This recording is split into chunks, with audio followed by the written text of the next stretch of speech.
Fala pessoal, fala Campinas, tudo bem? Eu sou Raul Pardinho e esse é o Conexão Campinas. Hoje estou aqui para contar para vocês um pouco mais sobre o trabalho dos vereadores.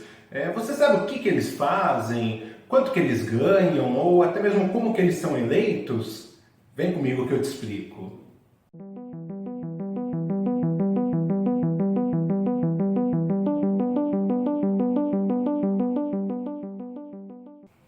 Os vereadores têm três grandes funções. A primeira delas é legislar, que significa que eles são responsáveis por criar, extinguir ou emendar as leis do município. Em segundo ponto, eles são responsáveis por fiscalizar o poder executivo, ou seja, as ações do prefeito. São eles que recebem denúncias contra a administração pública e podem instaurar uma comissão especial que vai investigar essa denúncia para posteriormente poder até ser votada a cassação do prefeito.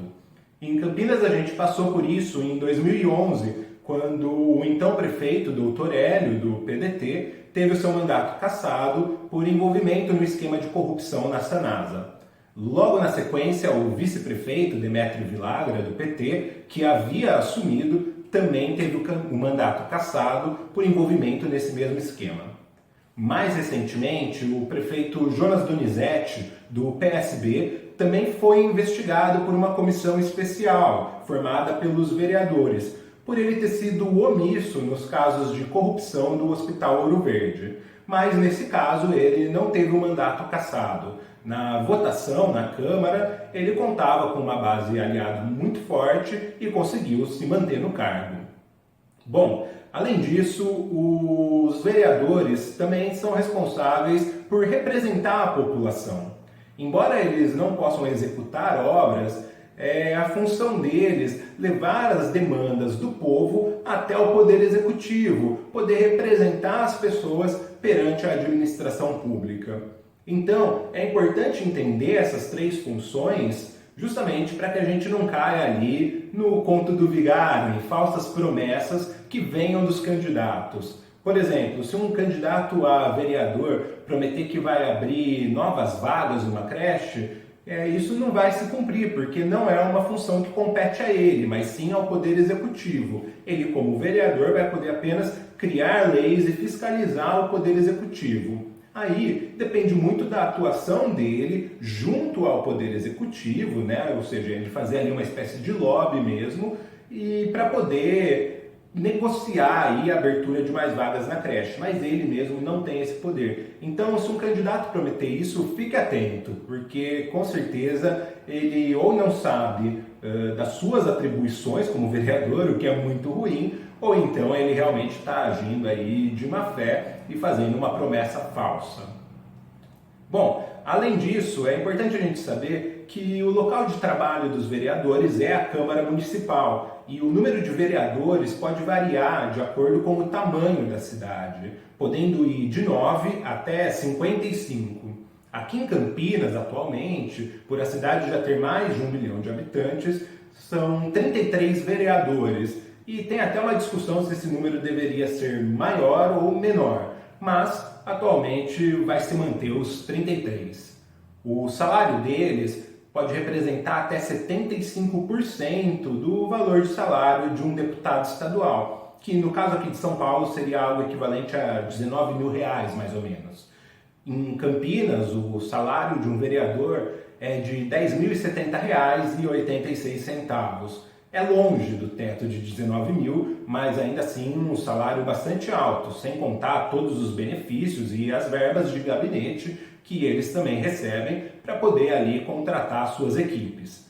Então, todo esse dinheiro da administração pública, ele precisa ser fiscalizado também pela população. Da mesma forma que os vereadores fiscalizam o Poder Executivo, é importante que a gente fiscalize os vereadores, porque a gente tem aí um custo muito alto para a manutenção desse Poder Legislativo aqui na cidade, né? Aqui na esfera política.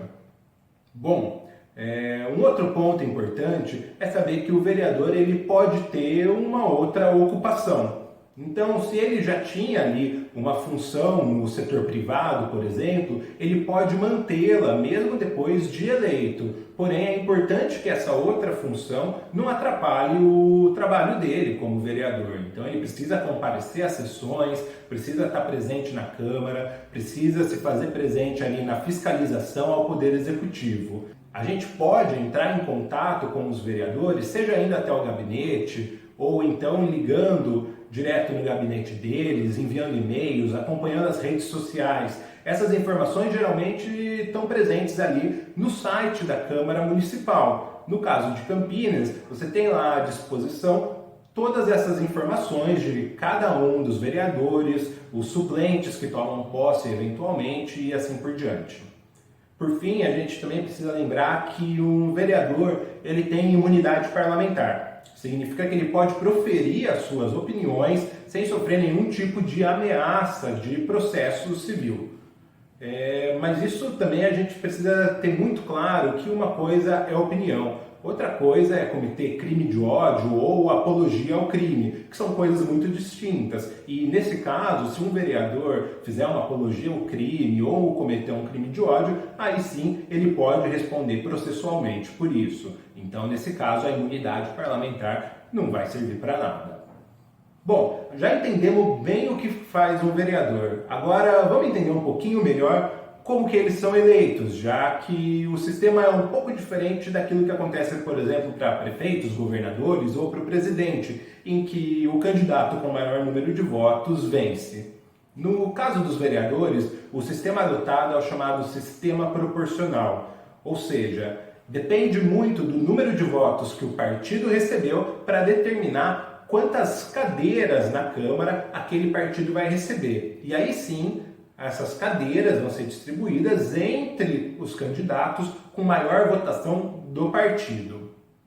Por exemplo, vamos supor que na cidade de Campinas, com 1 milhão de habitantes, a gente tenha 330 mil votos válidos para vereadores. Então a gente vai pegar todos os votos válidos e vai dividir pelo número de cadeiras, que são 33. Nesse caso, o resultado da conta é 10 mil. O que significa que cada partido precisa ter pelo menos 10 mil votos para ter direito a uma cadeira. Esse número, 10 mil, é chamado de coeficiente eleitoral. É ele que vai determinar o número necessário de votos para que o partido tenha direito a uma cadeira na Câmara. Bom, então se um partido tem 50 mil votos e cada 10 mil votos dá direito a uma cadeira, ele vai ter 5 cadeiras. Se um outro partido tem 29 mil votos, bom, então ele só conseguiu atingir 2 cadeiras, porque ainda faltou 1.000 para ele atingir a cota de mais uma cadeira, que seria com 30 mil. Então, quando a gente faz essa distribuição, pode acontecer de algum partido ter menos de 10 mil votos e, com isso, ele vai ficar sem cadeira nenhuma. Quando a gente termina essa distribuição, é natural que lá no final acabe sobrando alguma cadeira, porque vários partidos não conseguiram atingir o coeficiente eleitoral. Nesse caso, essa cadeira vaga vai passar aí por um outro processo para determinar quem tem direito a ela. A conta é a seguinte: a gente pega o número de cadeiras que o partido já tem, soma 1 e depois a gente vai dividir o número de votos que ele teve por essa soma que a gente acabou de fazer. Ficou confuso, né? Vamos lá. Vamos pegar o caso daquele primeiro partido que eu falei, que teve 50 mil votos. Então ele tem 5 cadeiras. Vamos somar mais 1, significa 6. Então a gente vai pegar os 50 mil e vai dividir por 6, que vai dar 8,66666 ou algo do tipo. Depois a gente pega o segundo partido, que teve 29 mil votos. Então ele teve 2 cadeiras, somado mais 1, 3, e quando a gente divide 29 por 3, vai dar 9, alguma coisa. Então o partido que tiver um resultado dessa divisão maior é quem vai ficar com a próxima cadeira. Nesse caso, é o partido que teve 29 mil votos. Então mesmo a votação dele sendo inferior à do outro partido, que teve 50, ele consegue assumir essa cadeira que sobrou. Caso tenha sobrado mais cadeiras, a gente continua fazendo essa conta, mas vale lembrar que agora o primeiro partido de 50 mil votos tem 5 mais 1 e o segundo agora tem 3, porque ele acabou de ganhar mais uma cadeira. Então vai ser 3 mais 1. Então a gente vai dividir agora o 29 mil por 4. Então o número dele vai baixar e provavelmente não vai ser ele que vai pegar essa cadeira. Tem um outro número mágico que a gente precisa saber. Um candidato precisa receber pelo menos uma quantidade de votos equivalente a 10% do quociente eleitoral. Então, se esse número é de 10 mil, significa que o candidato precisa ter recebido pelo menos 1.000 votos para poder assumir a cadeira. Se o candidato tem menos votos do que isso, ele simplesmente não pode assumir. Esse sistema, ele prioriza os partidos em detrimento da figura do candidato, diferente do que acontece, por exemplo, na eleição para prefeito, em que a figura do candidato acaba sendo muito mais importante do que o partido. O sistema proporcional ele acaba gerando algumas situações que, para quem não está acostumado, parecem um pouco estranhas, porque nem sempre um candidato com uma votação muito expressiva vai conseguir de fato ser eleito.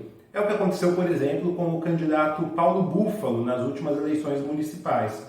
Ele, filiado ao PSOL, teve mais de 5.000 votos, sendo um dos candidatos mais votados da eleição e, mesmo assim, não conseguiu se eleger, porque o partido dele tinha uma única cadeira que foi ocupada pela colega de partido, Mariana Conte, que conseguiu um pouco mais de votos do que ele. Então, nesse caso, candidatos de outros partidos com um número maior de cadeiras, como, por exemplo, o PSB, partido do prefeito Jonas Donizete, acabaram conseguindo se eleger com uma votação muito inferior, de 2 ou 3 mil votos. No caso do PSB, eles tiveram direito a 7 cadeiras. Então, mesmo candidatos que fizeram ali um número de votos bastante inferior, acabaram conseguindo a vaga.